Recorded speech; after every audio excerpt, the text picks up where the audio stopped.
Hello guys, so let's solve today's code problems. Count vowel strings and ranges. You are given a zero index array of strings words and a 2D array of integers queries.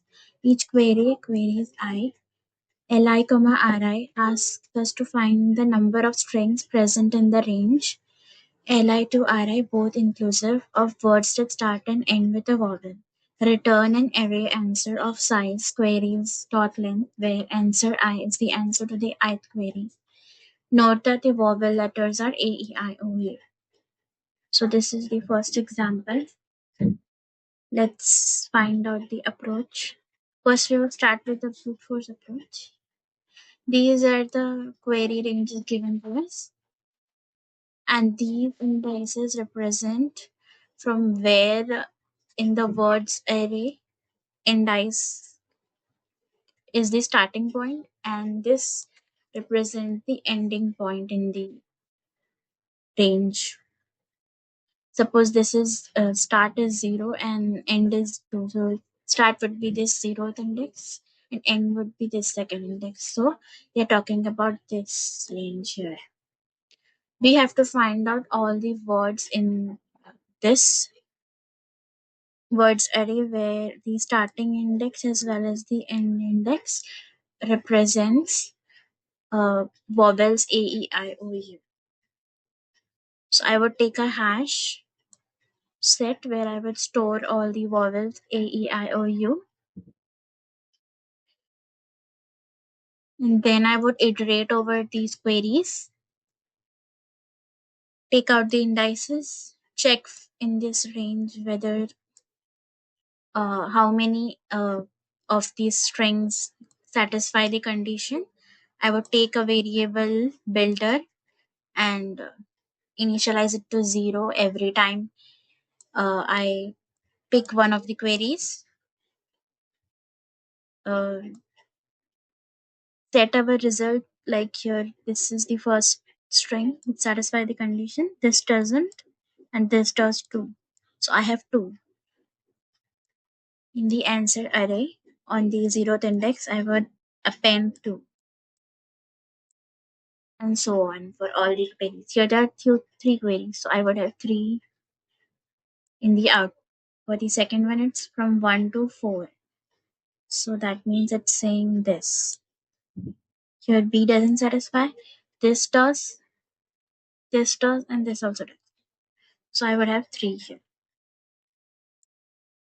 For this 1, 1, it's asking about this element. Here the answer would be 0. This is how I would build it using brute force approach.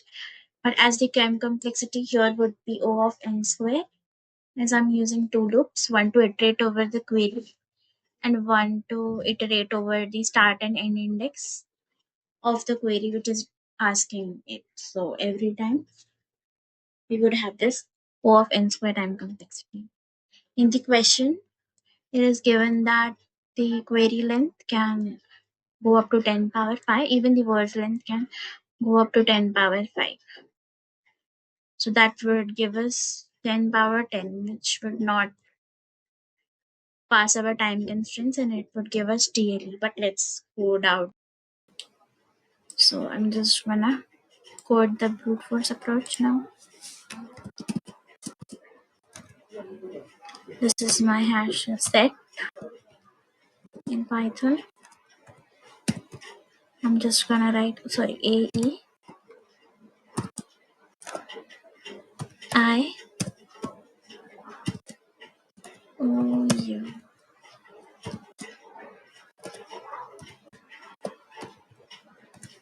So I've written it. Now I would calculate n as the length of queries.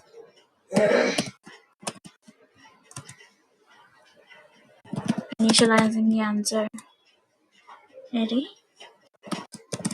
Now for I in range queries, which is n, I would iterate over each query.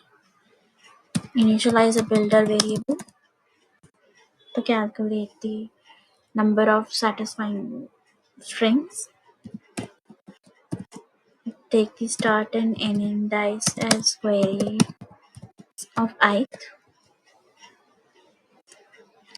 Now for J in range, start, comma n plus 1.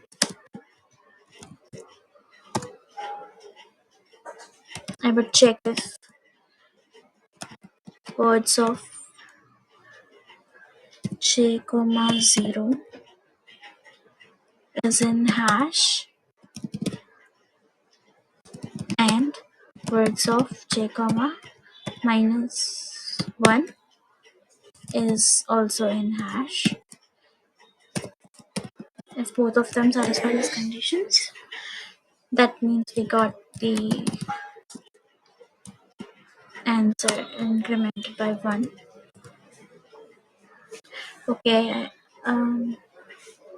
now I would append this builder towards my answer array and result return it after both of these loops get executed. Now let's see if it's passing test cases. Okay, I missed an in here. Let's run it now.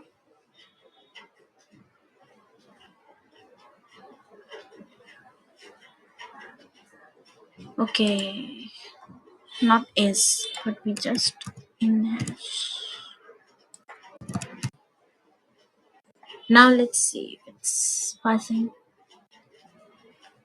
Yep, it is. But it will give us TLE as we earlier saw. Force approach. Now let's try the optimal approach. One optimization I can think of is pre-computing the word, having the condition answer stored there indices instead of check for every small range. Like I would pre-compute which words in this whole range from 0 to n minus 1 satisfy the condition, so that I don't have to do it for every sub range, like from 0 to 2, then 1 to 3. I calculate, pre-compute and store it in a prefix array. So let's code out that solution. I would take a prefix array and answer array to store my answer, and builder variable as 0. From depth is, I would this time create a function to calculate whether any character is a vowel or not. Return C in A E I O U. These would be the vowels I'm checking in.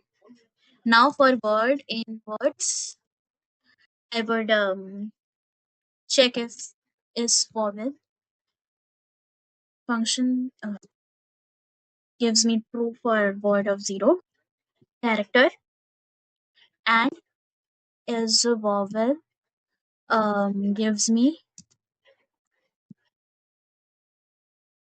for word minus 1, it gives me true.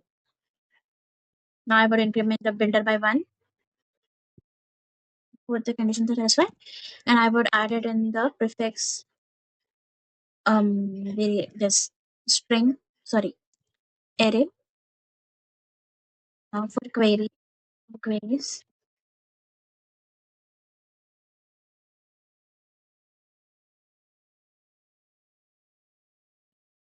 I would take out the left and right query using this variable.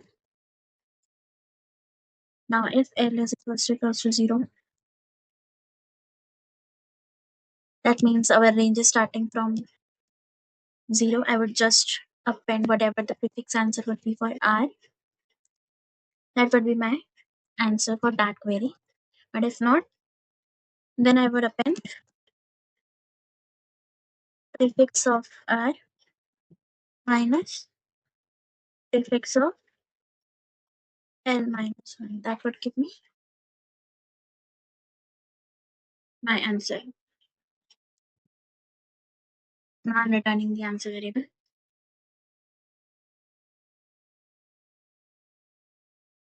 Okay, it's passing all the given test cases. Now let's see if all, yep, it's passing all the test cases.